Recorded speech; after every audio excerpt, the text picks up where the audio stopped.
Thanks for watching this talk about AIOps. For those who don't already know me, I'm Ryan Jeffrey, and I'm the founder of Passionate About OSS. Artificial Intelligence for Operations, or AIOps, are the solutions that have emerged as critical tools to help network operators manage their technology estates, including systems and networks. The operational challenges and complexity are increasingly overwhelming traditional network and service assurance tools. The advent of virtualized networking and the expanding scale brought about by emerging technologies like 5G and IoT are further exacerbating these challenges. The dynamic nature of modern infrastructure means it's not just change, but the near real-time speed of change, which these tools must accommodate. And the sheer scale, speed, and nuance of telco infrastructure management makes algorithmic approaches like AIOps an exciting possibility. We're certainly not there yet, but in this video, we'll talk about the challenges, solutions, benefits, operational realities, and much more around AIOps. Here's a quick summary of what we'll cover today.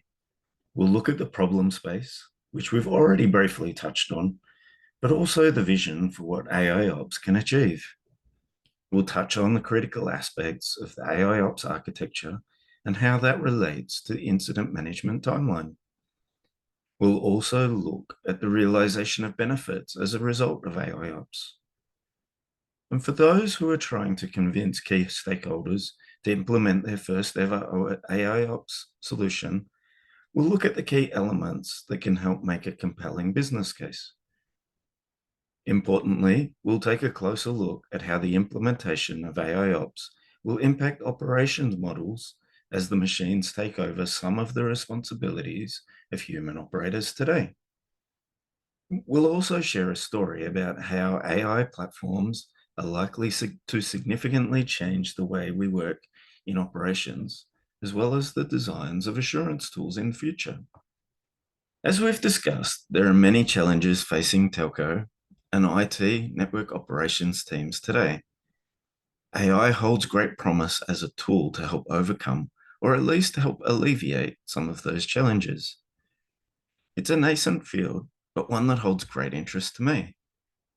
Many of you are probably already really advanced when it comes to AI and ML assurance. Therefore, I'll try and come at the topic from a slightly different perspective than many of you will have already been familiar with. But before getting on to that, I'll start with a short backstory. My first love in telco was around optical fiber networks, and that early role brought me into contact with OSS in the year 2000 on a project in Taiwan, where I was literally dragged kicking and screaming.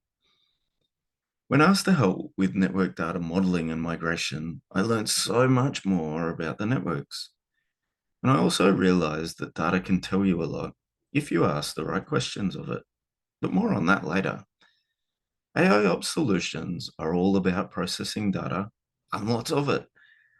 They're really just large data processing pipelines.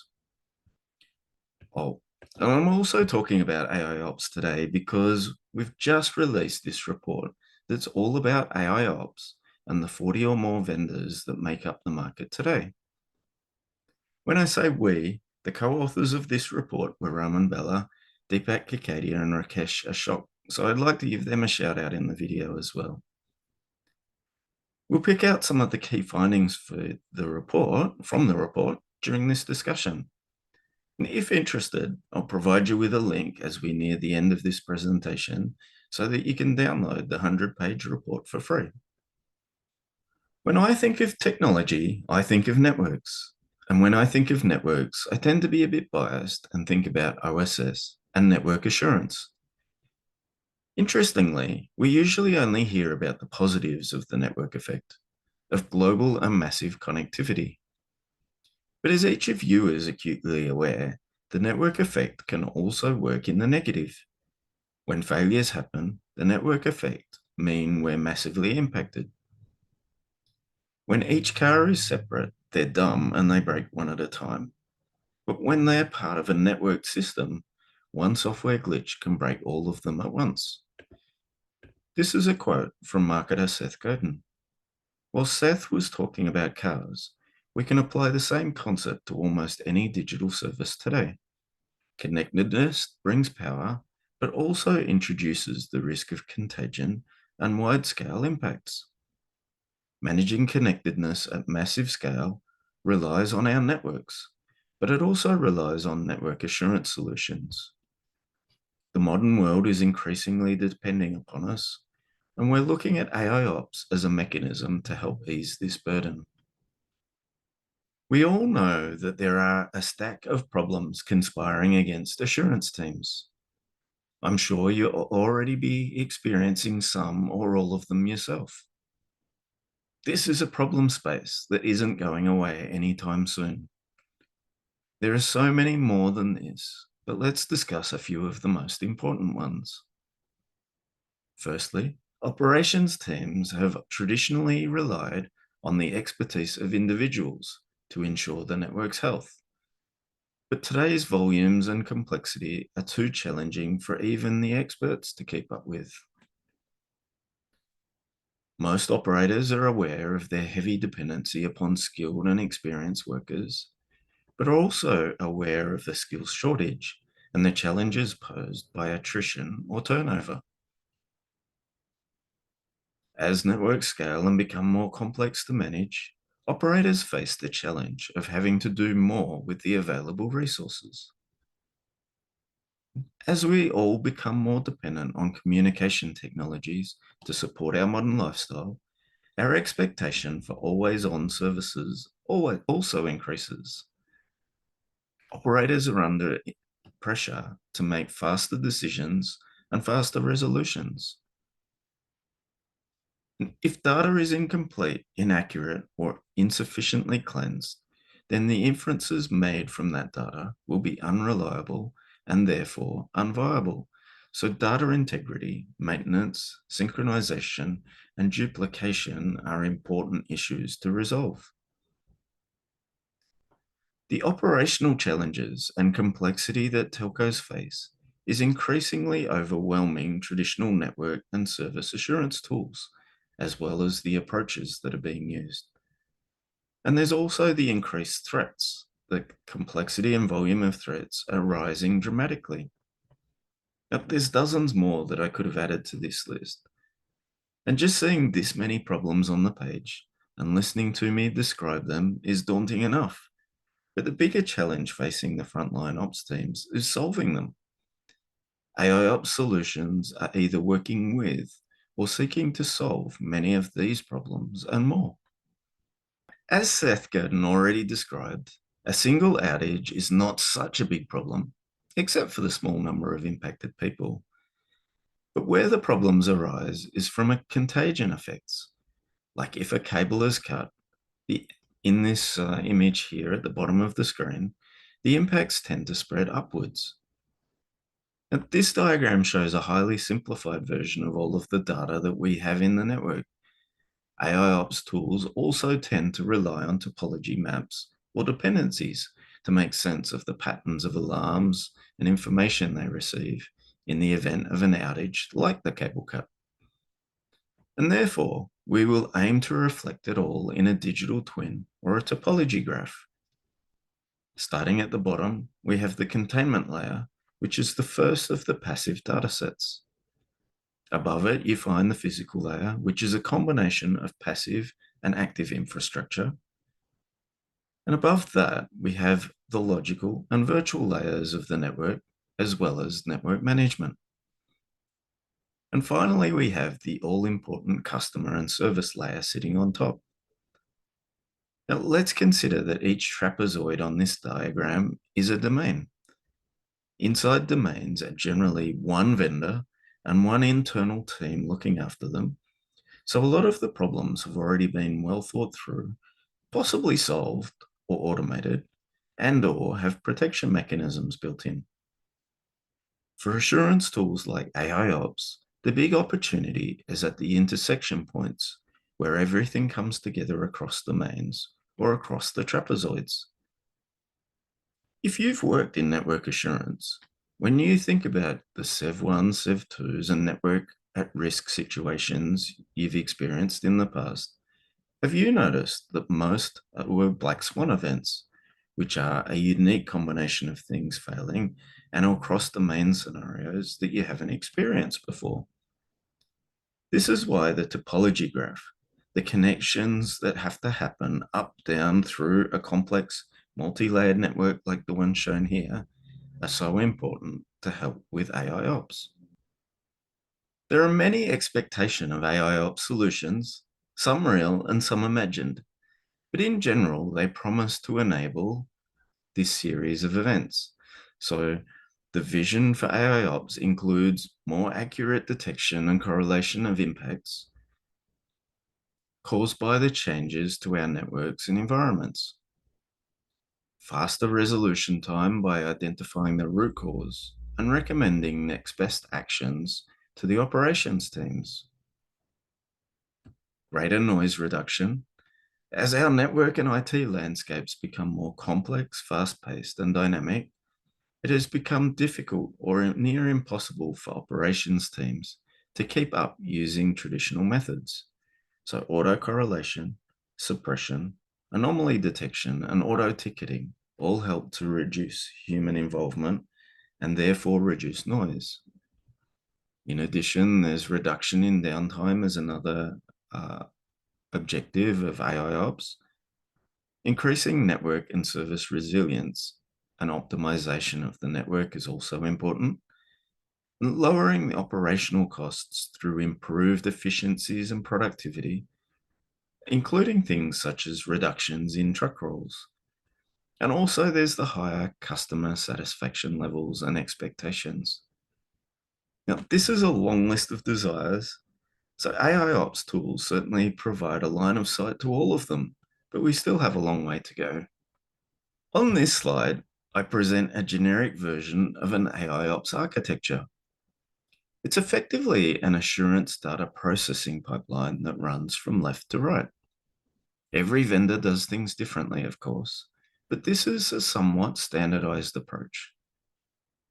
And as we work from left to right across the architecture, from pre-processing to correlation to causal analysis to next best action determination, each tier adds extra value. At the early steps in the process help to detect, correlate, auto-ticket, and generally reduce alarm volumes by removing noise and therefore reducing human effort. We also look to identify anomalies, and then we add in the probable root cause determination, followed by recommended next best action determination. And the final objective is to deliver feedback or control loops to help remedy behaviors in the network and infrastructure. And that helps to facilitate it, automated self-healing. Now, we'll discuss these in more detail on the incident timeline slide that's coming up shortly. And in addition to topology, as we discussed on the previous page, which helps to assist with the correlation function, I'd particularly like to call out the importance of having high quality knowledge data, which that helps with root cause and next best action identification in particular. And these are towards the more sophisticated right end of the pipeline. But in addition, I'd also like to discuss three adjacencies that I think are important and often overlooked. The first one is that AIOps solutions are highly dependent upon data. Their effectiveness is therefore also highly dependent on the data pipelines that feed them. The faster and better the pipeline and the data quality coming through it, the lower the mean time to X metrics that we'll also discuss shortly. Next is to supplement AIOps solutions with advanced operational insights. We'll show a quick example of one of these next. And last, we'd like to look to use AIOps outputs to build resilience feedback loops that not only remediate current situations, but also improve overall resilience of the network. That is, to find a cure rather than just treat the symptoms. This can be achieved using techniques such as chaos engineering. And I'm also really excited about the possibilities of the box here that we call other sources. And this could include the use of non-traditional sources such as weather, sentiment, test data, and much more to identify patterns of behaviors in the network. On the previous slide, I mentioned the potential for advanced user interfaces that could be used within operational contexts. This short video shows a 3-minute snippet from one vendor that might give you some ideas.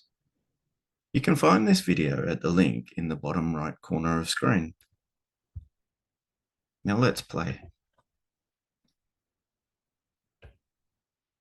Hey, Clara. Please say your name. Mahdi Islami Mehr.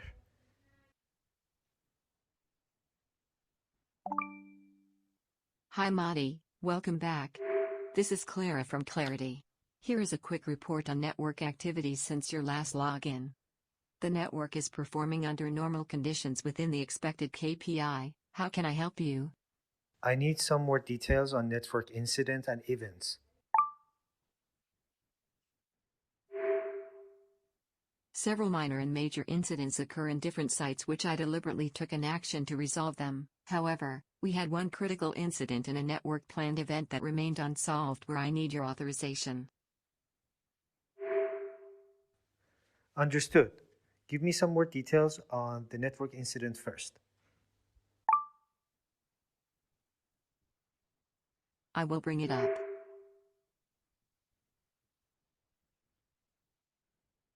Aha. What do you recommend? I recommend restarting the corresponding network element which with a 70% success rate the network restores into normal conditions. I see. What are the side effects?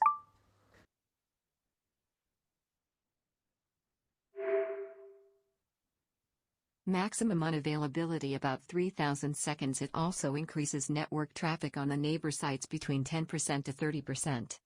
Chances for SLA breach is 10 to 15%. The best time to mitigate risks is 4 a.m., which is 11 hours from now. Will you authorize it? Yes, I do. You may proceed. Noted. Do you want me to bring up the remaining network planned event? Go ahead, Clara.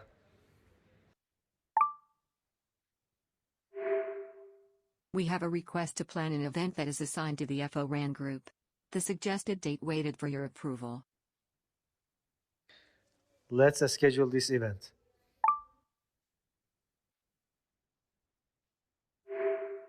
The first available time slot is May 8th at 3 p.m. with no conflict.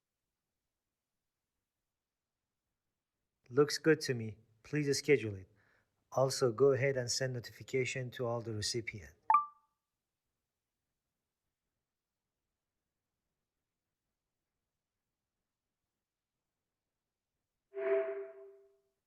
There are no other pending tasks in your inbox. Would you like to monitor network performance? Maybe later. Sign me off.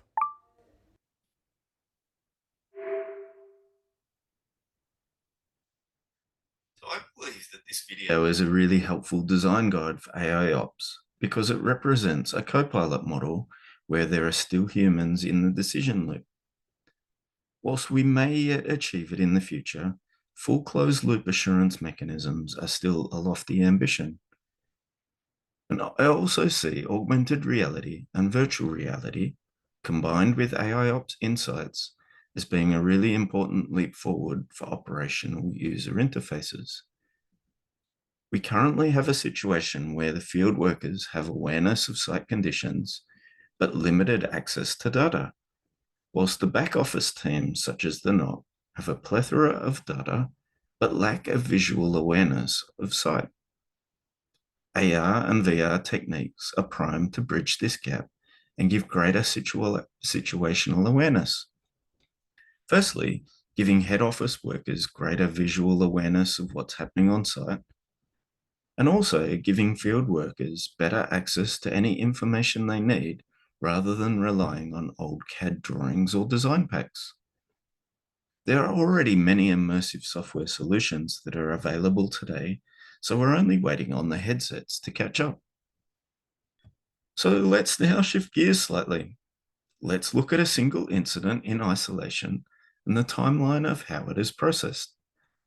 So first off, we look at T0, which is where the failure actually occurs. Following the failure, there are a series of activities that are handling the event. Firstly, it has to do the detection, apply some rules, make sure customers are notified if it's a customer impacting event, try and identify the root cause, and then do the restoration processes. Following on from the restoration processes, there's then the post-incident cleanup.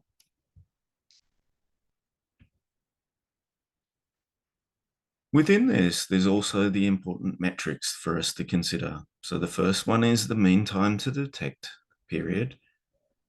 Using machine learning algorithms for anomaly detection and auto-ticketing, this is where a lot of gains are already being made. The mean time to communicate is the process of doing service impact analysis and subsequent customer notification. This can be really manual, so any automation efforts here can deliver significant reductions in notification times and effort. Next is the mean time to know, which is the time that it takes to identify the problem and/or the root cause, and is also often a very manual process. Next, we have the mean time to resolve, which is the time it takes to resolve the issue, of course. Ideally, we want closed-loop assurance mechanisms to do this, but the AI and ML techniques used today don't have a particularly high success rate yet. They mostly still rely on manual codification steps. And finally, we have the problem management phase, which is where scenarios are investigated closely and longer-term fixes are identified. These are often only done with the most important of outages, such as Sev1s and Sev2s, and that's due to their time-consuming and forensic analysis steps that need to be done.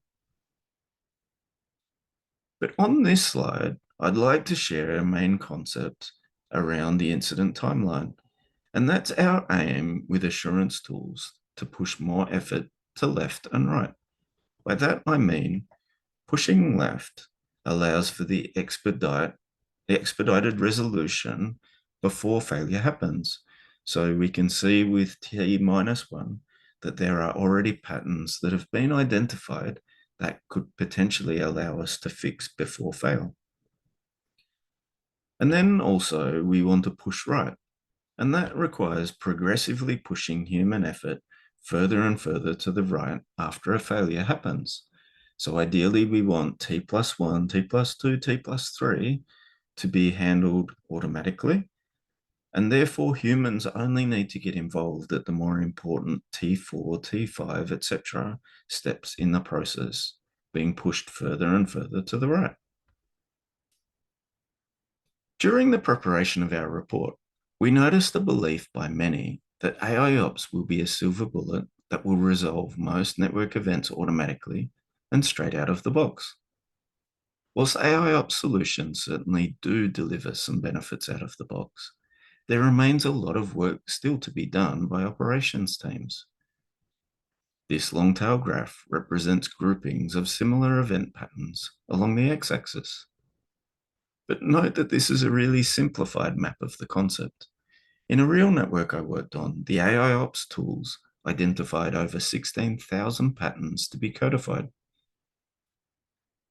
Then, on the y-axis, it identifies the instance count of each pattern type.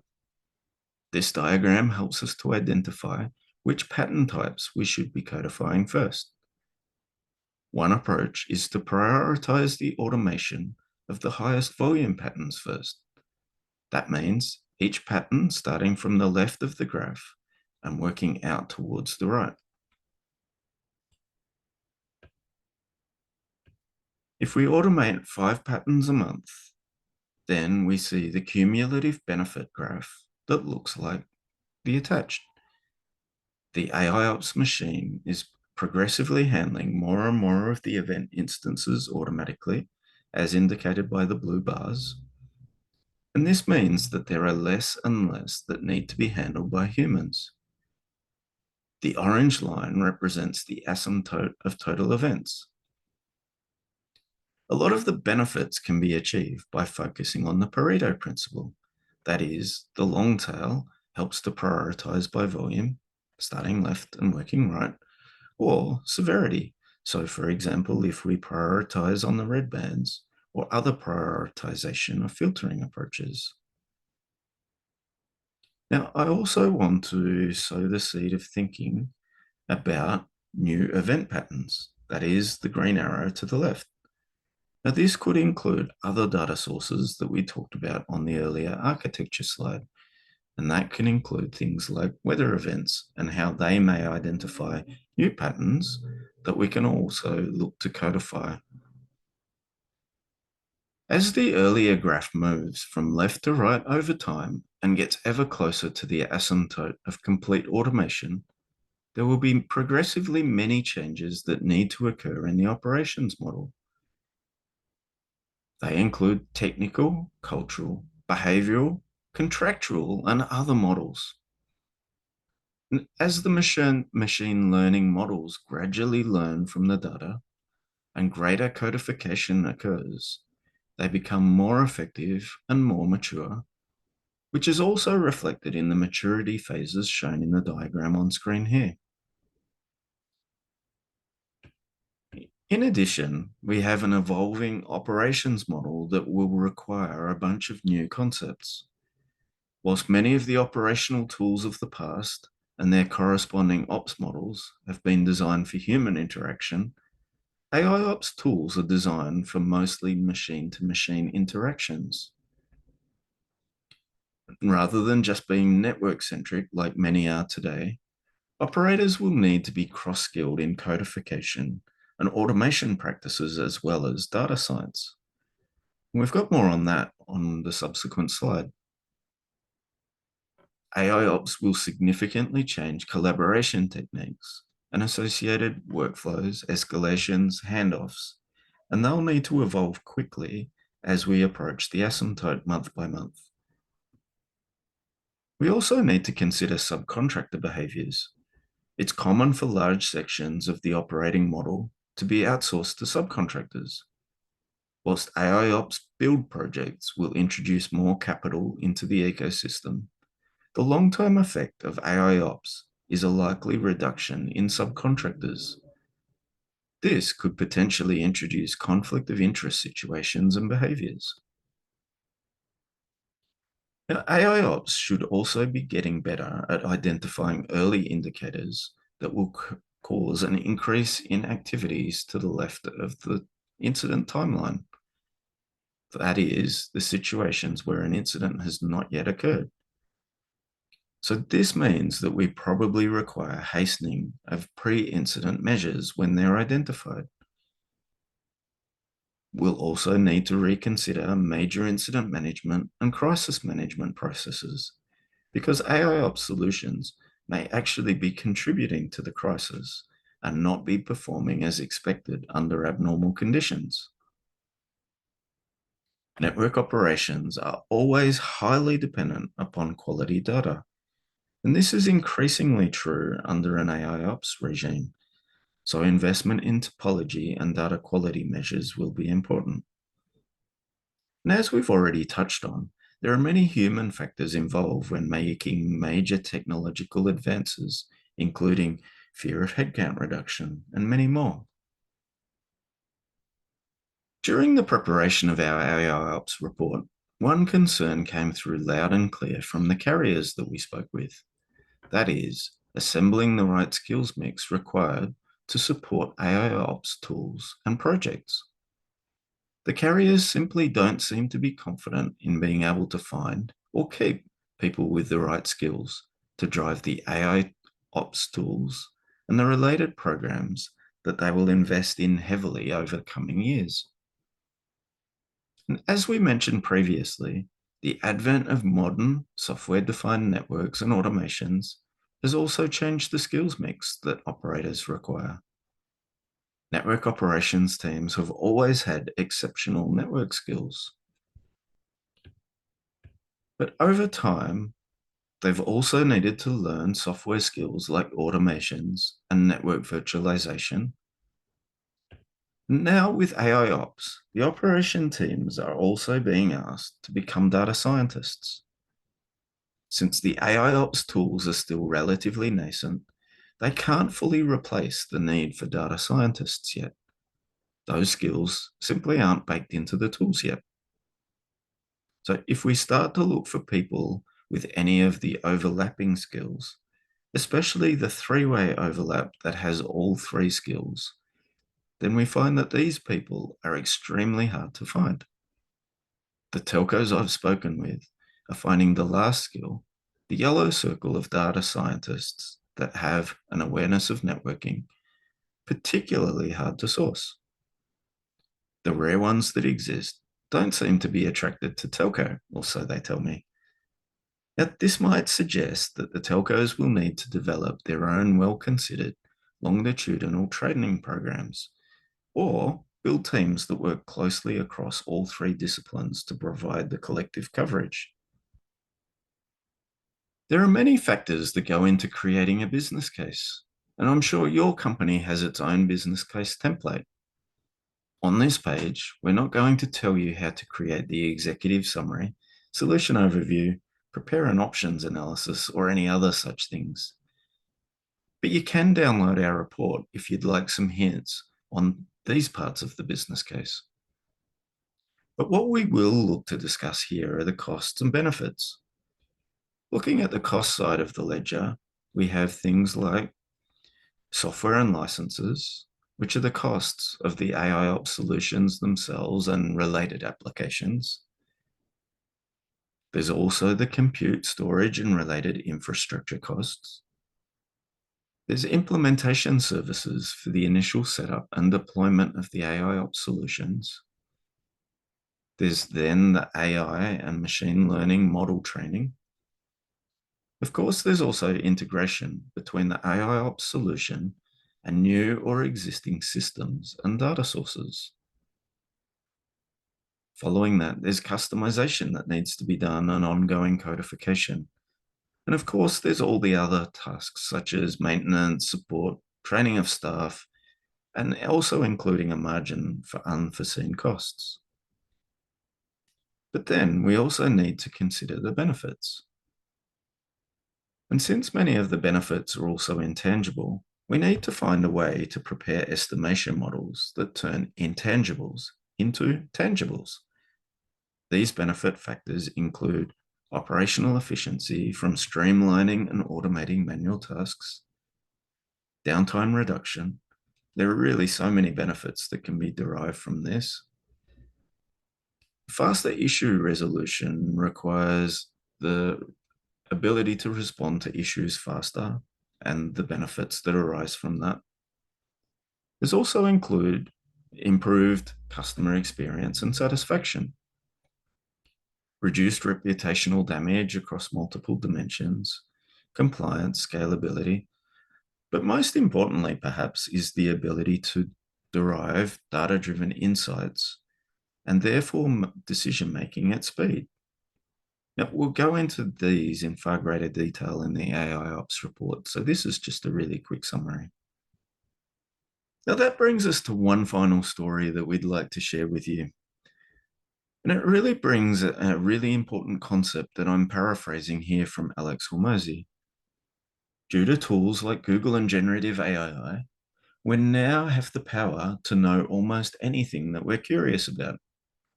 So this means it's no longer about raw knowledge or canned knowledge, such as those baked into applications like OSS. It now becomes more about the quality of the questions we can ask, the quality of the questions our tools can ask, and our subsequent ability to implement.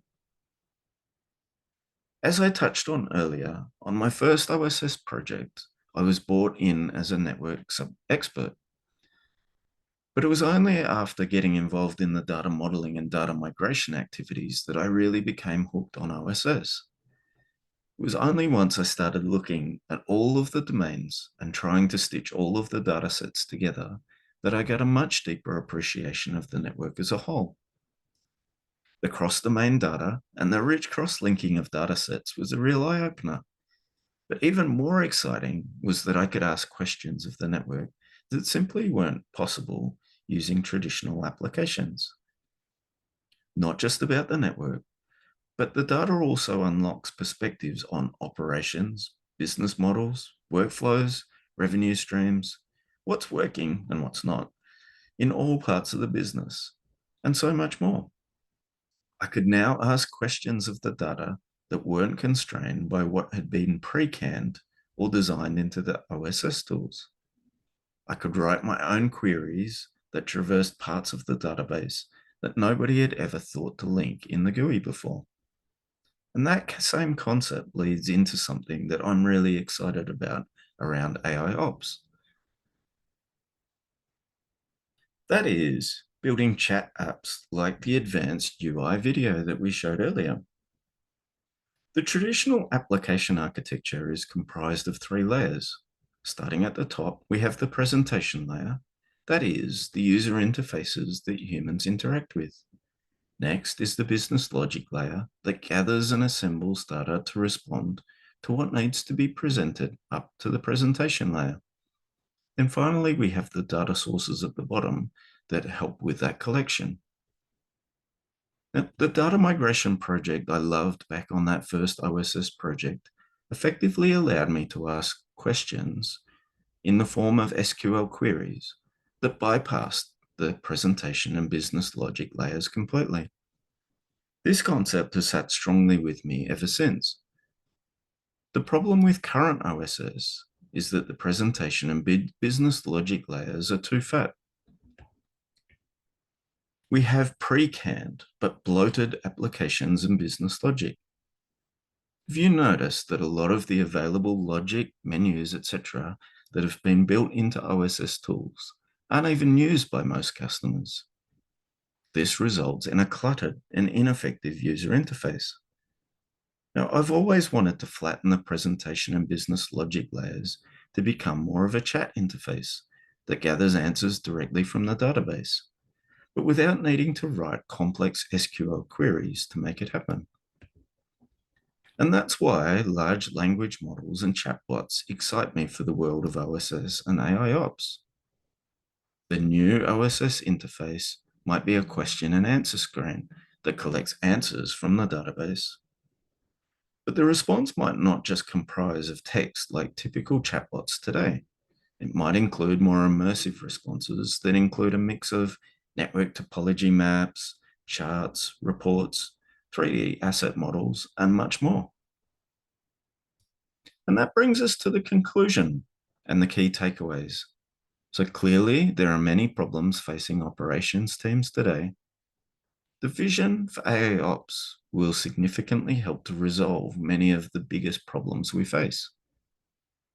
We provided a high-level architecture model for AIOps that summarizes the key building blocks that make up most solutions available today, as well as three concepts that aren't inside the AIOps black box, but are important adjacencies. AIOps tools show great potential benefit, but there's still much work to be done and innovations to be made. Many of the benefits are intangible, but we provided some examples for how to turn the intangibles into tangibles. We face challenges around the evolution of operating models, and perhaps even more when it comes to identifying resources with the right skills mix.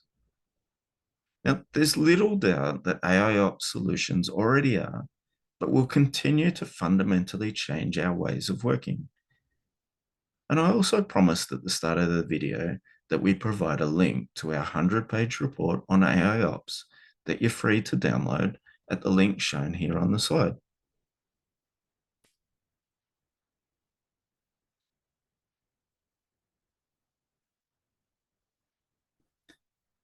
And that concludes today's presentation.